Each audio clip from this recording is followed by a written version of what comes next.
உப்பு, நிறைய காரம், ஈஸியா டேஸ்டியா ஹெல்த்தியா இன்னைக்கு நம்ம பார்க்க போறது கதம்ப சாம்பார் தான். வாங்க எப்படி பண்றதுன்னு பார்க்கலாம்.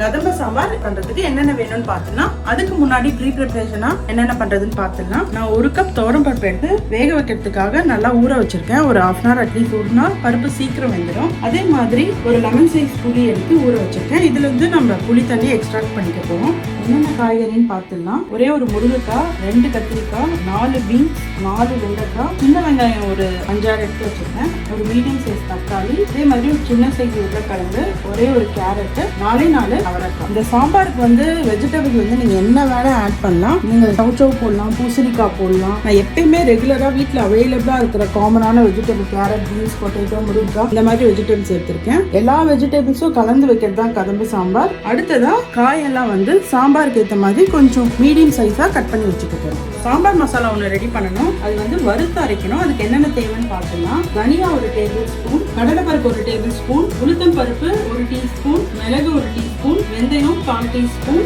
வரமிளகா வந்து ஒரு 6 to 7 எடுத்து வச்சுக்கணும். உங்க காரத்துக்கு ஏற்ற மாதிரி இந்த ஜாஸ்தியோ கம்மியோ பண்ணிக்கணும்.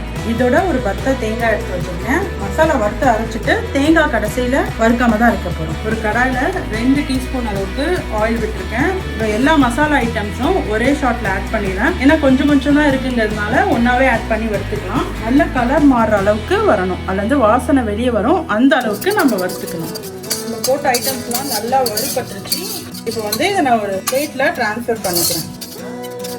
நல்லா ஆறுனதுக்கு அப்புறம் தேங்காய் சேர்த்து நம்ம பேஸ்ட் மாதிரி அரைச்சிக்கணும். அடுத்துதான் நம்ம சாம்பார் தாளிச்சிடலாம். அதுக்கு வந்து தாளிக்கிறதுக்கு பேசிக்கான ஐட்டம் தான் கடுகு, உளுத்தம் பருப்பு, சீரகம், 2 வரமிளகா, கொஞ்சோண்டு கருவேப்பிலை, பெருங்காயம். அதே கடாயில நான் 2 டேபிள் ஸ்பூன் ஆயில் போட்டிருக்கேன். இப்போ ஒரே ஒரு டேபிள் ஸ்பூன் கீ சேர்த்துக்கிறேன். சாம்பாருன்னு வந்துட்டா கீல தாளிச்சாதான் டேஸ்ட் நல்லா இருக்கும். இப்போ தாளிக்கிற ஐட்டம்ஸ்லாம் சேர்த்துக்கிறேன்.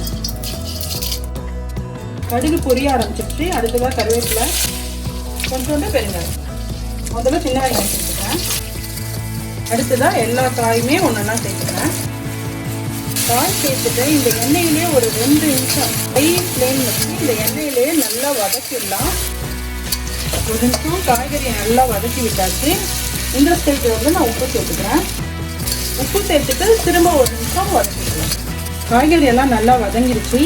இப்போ வந்து நான் மஞ்சள் தூள், மிளகாத்தூள், சாம்பார் மிளகாத்தூள் 3 ஆட் பண்ணிக்கிறேன். ஒரு டீஸ்பூன் தான் ஆட் பண்ணுறேன். ஏன்னா நம்ம ஆல்ரெடி மசாலா அரைச்சி வேற போட போகிறோம். அது எக்ஸ்ட்ரா காரத்துக்காக தான் இதை நான் ஆட் பண்ணுறேன். மிளகாத்தூள் போட்டு கொஞ்சம் நல்லா வதக்கிக்கலாம். வதக்கிட்டு இந்த ஸ்டேஜில் நான் தக்காளி ஆட் பண்ணிக்கிறேன். தக்காளி சேர்த்து ஒரு நிமிஷம் நல்லா வதக்கி வச்சுருக்கேன். தக்காளி போட்டு தக்காளி லைட்டாக வதங்கிடுச்சு. இப்போ நான் கொஞ்சோண்டு ஹாட் வாட்டர் சேர்த்துக்கிறேன். ஹாட் வாட்டர் சேர்த்தா காய்கறி சீக்கிரம் குக் ஆகிடும். இந்த ஸ்டேஜில் வந்து நீங்கள் ப்ரெஷர் குக்கர் மாற்றி கூட குக் பண்ணிக்கலாம். பட் வந்து நான் இன்னைக்கு ஓப்பன் பேனில் தான் குக் பண்ணுறேன். மூடி போட்டு வேக வச்சுக்கலாம். காய்கறி எல்லாம் நல்லா வெந்துருச்சான்னு செக் பண்ணிடலாம். முருங்கைக்காய் தவிர எல்லா காயுமே ஆல்மோஸ்ட் குக் ஆகிடுச்சு. இந்த ஸ்டேஜ் வந்து நான் புளி தண்ணி ஆட் பண்ணிக்கிறேன். புளி தண்ணி போட்டு ஒரு 10 minutes மீடியம் ஃப்ளேமில் நல்லா அந்த பச்சை வாசனை, புளியோட பச்சை வாசனை போகிற அளவுக்கு கொதிக்க விட்டுடலாம். பச்சை வாசனை நல்லா அடங்கிடுச்சு. இப்போ நான் வந்து கிரைண்ட் பண்ணி வச்ச மசாலாவை இதை ஆட் பண்ணிக்கிறேன். இந்த ஸ்டேஜில் உப்பு கொஞ்சம் ஆட் பண்ணிக்கிறேன் டேஸ்ட் பார்த்துட்டு. அடுத்துதான் நம்ம வேக வச்ச பருப்பும் சேர்த்துக்கிறேன். கொஞ்சம் வந்து திக்காகும், ஏன்னா நம்ம பருப்பு சேர்த்த உடனே அப்புறம் மசாலாவும் அரைச்சி வச்சுருக்கோம் இல்லையா. அந்த ஸ்டேஜில் வந்து பருப்பு வேக வச்ச தண்ணி நான் எடுத்து வச்சுருக்கேன், அதை வந்து சேர்த்துக்கிறேன். எல்லாம் நல்லா கலந்து விட்டாச்சு. இப்போ ஒரு 5 to 10 minutes வந்து சிம்மிலேயே குழம்பு நல்லா கலந்து கொதிச்சு வரும். சாம்பார் நல்லா கொதிச்சிருச்சு. இப்போ என்னோட மேஜிக் இன்க்ரீடியன்ட் வெல்லம் ஆட் பண்ண போகிறேன். வெல்லம் ஆட் பண்ணிவிட்டு டக்குன்னு அது கரைஞ்சிடும். சும்மா 1 நிமிஷம் இருந்தால் போதும். கடைசியாக வந்து கொத்தமல்லி கார்னிஷ் பண்ணி இறக்கிடலாம். அவ்வளோதான், நம்ம கதம்ப சாம்பார் சூப்பராக ரெடி ஆயிடுச்சு.